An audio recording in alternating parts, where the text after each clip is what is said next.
Imagine having a virtual replica of a real-world object, system, or process, one that can think, learn, and evolve just like its physical counterpart. That's the power of a digital twin.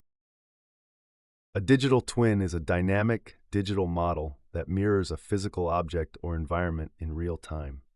It collects data from sensors embedded in the real object and uses artificial intelligence, machine learning, and analytics to simulate how that object behaves, reacts, and changes over time.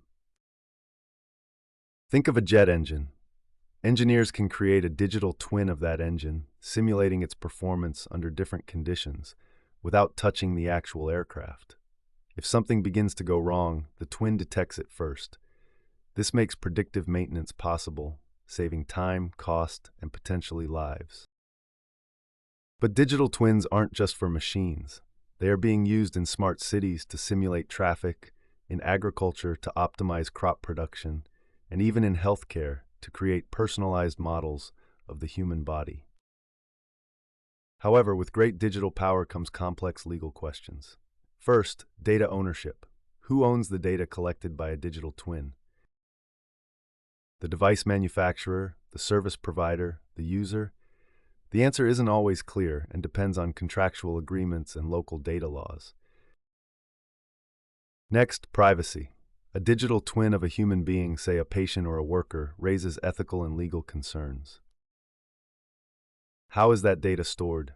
Who has access to it? Could it be hacked or misused? Then comes liability. If a digital twin gives faulty information and leads to damage, say it fails to predict a factory failure, who's responsible? The developer of the software, the user who interpreted it, or the company that installed the sensors? There's also intellectual property.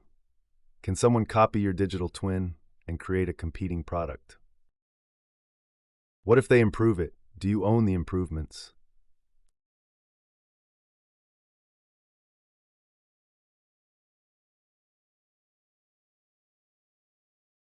And let's not forget regulation. As digital twins cross borders, so do the legal issues.